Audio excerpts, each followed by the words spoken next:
तो कमेटी के लिए रिस्पॉन्सिबल पर्सन कौन है इसमें मेन तो वो डीडीपीओ थी मैडम। बात करा वो इस नंबर लेगी नंबर डीडीपीओ मैडम नहीं है, पीओ मैडम। क्या निकाला जी कमेटी ने, क्या क्या पाया है इसके अंदर? अच्छा जी, वो हमने इनको बता दी जो मैनेजमेंट की तरफ से थी या इंस्टीट्यूशन में रहने की ठीक है। वो सारी निकल के जो बयान थे वो दे दिए साथ में बच्चों ने जो लगाए थे। हाँ, सबमिट कर दिए। नहीं बयान तो सबमिट कर दी। कमेटी का तो काम ये होता है कि वो बयान पे आपने अपनी रिपोर्ट दी है ना उसमें, तो आपकी रिपोर्ट जो आई है उस रिपोर्ट में बच्चियां जो कह रही हैं वो सही है गलत है? उनमें जी जो कुछ जो प्रूफ नहीं थे जो थे हमने प्रूफ में एक लड़की थी जैसे कैंपिंग में मेरे को बाहर जाना हम्म हमें उससे प्रूफ मांगा क्योंकि तो एप्लीकेशन दी। अच्छा जी। ये बोले मीडिया वाले आ रहे हैं उनको नहीं आने दे रहे, मतलब जो हमारी आवाज़ उठाने की कोशिश कर रहे हैं ना उन्हें तो हमारे पास ही नहीं आने दे रहे। कोई नहीं किसी को नहीं रोक सकता, और अगर कल तक प्रशासन नहीं करेगा मदद तो दोबारा फिर सीएम से मिलेंगे। हेल्थ मिनिस्टर से मेरी कल भी बात हुई थी कि वो कह रहे हैं कि भाई माइग्रेशन का हमने प्रोसेस जारी कर रखा है, जो भी उसमें कानूनी या जो भी मतलब डिपार्टमेंटली कोई चीज़ है उसको दूर करवा के हम प्रोसेस पे हैं। उन्होंने खुद बोला है कि फिर भी कोई किसी प्रकार की कोई दिक्कत है, कल तक समाधान नहीं होता, चेयरमैन के खिलाफ कार्रवाई नहीं होती, जो आप आरोप लगा रहे हो उनके ऊपर नहीं कार्रवाई होती, तो सारे आपके साथ हैं। तुम हमारी बेटी हो, बहन हो, और बहन बेटी सबकी बराबर होती है, ठीक है? तो निश्चिंत रहो, कोई आपके साथ ज्यादती नहीं कर सकता। और भैया दूसरी लड़की के रूम में बुला के बोलते हैं इसके पैर दबाओ और मना कर दे तो बोलते हैं कि तुम्हारी मतलब मुझे मना करोगे। किस लड़की के पैर दबाओ? प्रिया नाम की। कौन है लड़की? हमारी उसको हर तरह की फैसिलिटी चेयरमैन के क्लोज फ्रेंड की चेयरमैन के क्लोज फ्रेंड की बेटी है, उसके रूम में ये तो मतलब एक बहुत बड़ी बात होगी ना कि किसी के रूम में किसी लड़की को बुला के ये कहते हैं कि इस लड़की के पैर दबाओ। रूम में कुंडी नहीं है, वॉशरूम को लात मारना। मतलब चेयरमैन सर रात में आ जाते सी। मैं इस चीज़ का ऑब्जेक्शन उठाया ਜਦੋਂ कि सर ਤੁਸੀਂ ਸਾਡੇ ਰੂਮ ਚ ਬਿਨਾ ਪੁੱਛੇ ਬਿਨਾ ਨੋਕ ਕੀਤੇ ਕਿਵੇਂ ਆ ਜਾਂਦੇ ਹੋ, ਤੇ ਚੇਅਰਮੈਨ ਸਰ ਨੇ ਫਿਰ ਮੇਰਾ ਉੱਥੇ ਰਾਤ रूम चेंज करवाता ਸੀ कि मैं तो इस रूम ਚ ही आवांगा तो अपना देख। फिर कोई कार्रवाई नहीं करी किसी ने? वो तो ये बोल रहे हैं कि मैंने कार्रवाई के लिए बोल रखा है पुलिस को, डीएसपी साहब को उन्होंने दे दिया रिटर्न ऑफिशियल एक बार बुलाए थे दोबारा कोई फोन ही नहीं उठाता। डीएसपी साहब बुलाओ, डीएसपी साहब बुलाओ। अंदर लड़के लात मारते हैं और फिर ये बोल देते हैं मैंने तुम्हें जान किया और हमारे पास प्रूफ भी है। अगर ये कल तक समाधान नहीं करते तो चाहे हमें आपके साथ बैठना पड़े।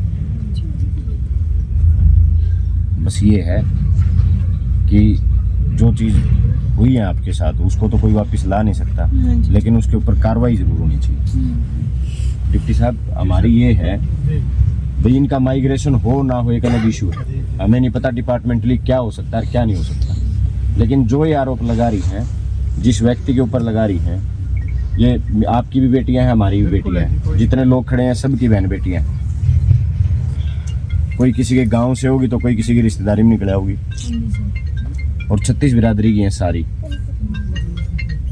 तो आपसे हमारी ये है कि आपने कल तक का टाइम आपसे मांगा है, इस मामले में आप कार्रवाई करो। यही है जी भाई, कल तक उम्मीद है रिपोर्ट नहीं, उम्मीद ना ले। अब तो देखो कमेटी की रिपोर्ट रहने के बगैर तो मैं भी कुछ नहीं कर सकता इसमें आगे। सर हमने ये भी बोला कल तक का मेरे को यही बताया गया भाई, कल तक आ जानी चाहिए। सर हमने ये बोला कि इवनिंग तक का टाइम, हम उस चीज के लिए भी इंतजार कर रहे हैं, पर उसके बाद कोई उम्मीद होगी, उम्मीद का तो नहीं, इवनिंग तक तो। आप डीएसपी सिद्धार्थ हैं इसमें? नहीं, वो कमेटी में सिद्धार्थ जी थे। या तो किसी के ऊपर आरोप लगाओ ना, लगाओ तो आपसे लिखित में मांगा जाए ना, तो लिखित में दो। इस बात का आप ध्यान रखो, नहीं तो आप कमजोर पड़ोगे। एक लड़की से किसी से अभी ये कह रहे थे, कट गया, पूरी बात नहीं सुनी कि किसी से लिखित में मांगा था उसने, लिखित में नहीं दिया उस लड़की ने, कोई बाहर जाने की बात कोई आई। आप जो कोई आरोप किसी के ऊपर लगा रहे हो और आपसे अगर लिखित में मांगा जाए तो लिखित में नहीं, तो आपकी बात को ना कोई सच मानेगा ना आपकी बात का कोई साहब को मतलब दे दिया रिटर्न में जो भी सिद्धार्थ सर को। फिर 1-2 घंटे बाद फिर आया था कि तुम तो मतलब आई अपना हुई है ना वो तो उसको लिख के दिया। वो कमेटी में मेंबर थे। अच्छा जो कमेटी में मेंबर थे। दोबारा सीएम से मिलना पड़े, मिनिस्टर से मिलना पड़े या सेक्रेटरी से मिलना पड़े, तो मेरी जिम्मेवारी है। आप किसी को भी कभी भी ये लगे कोई भी चीज़ यहाँ भी कोई जाती हो रही है, कोई पुलिस प्रशासन कर रहा है या कोई दूसरा कर रहा है, मेरा नंबर सबके पास है और मुझे उसी टाइम कॉल कर देना। मैं जितना नज़दीक हूँ उतना जल्दी आ जाऊँगा, ठीक है। और कल तक ये डीएसपी साहब भी कह रहे हैं चलो कमेटी में ये नहीं, कमेटी अपनी रिपोर्ट सौंप दी है, पुलिस को सौंप दी, पुलिस का काम देंगे, ठीक है। आज यहाँ मेला लगा हुआ है, राज्यपाल जी आ रहे हैं, आज उसकी क्लोजिंग हो जाएगी और कल एसपी साहब डीसी साहब आपसे मिलेंगे।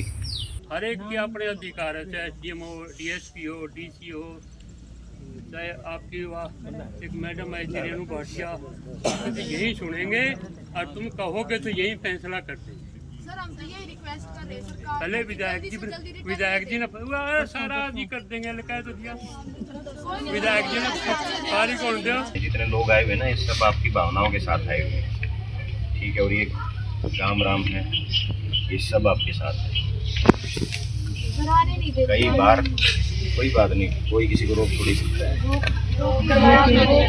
आप तो खाना कहाँ से खा रहे हो? आप सर पेरेंट्स के यहाँ से या जैसे कि दूध वगैरह सर मतलब प्रोवाइड कराया था ना गांव वालों ने, रात तो रात वो स्वाद दिया था वो लड़के को, ये साइड वाले का धमकी दी थी उसे, जो मतलब अच्छा कर रहे उनको, जब मीडिया और जो लेडीज आई थी गाँव से उनको भी वापस भेज दिया कि बच्चे तुम्हारे साथ सेफ नहीं है। मैं जो कह रहा हूँ मेरी तरफ से ये बात है कि अगर आपको कोई चीज़ की जरूरत हो, ये ना रहते मुझे खुद आके आपके लिए रोटी पानी दे के जाना पड़े, कोई रोके तो मुझे बता, ठीक है। और आप आराम से हौसले में रहो, कोई दिक्कत नहीं, कार्रवाई भी हो सकता है। कई बार हम गलत चीज़ के खिलाफ लड़ते हैं, टाइम लग जाता है, ठीक है, लेकिन कार्रवाई जरूर होगी। जिसने गलत किया है उसको उसकी सज़ा मिले ही मिलेगी। बैठो आप।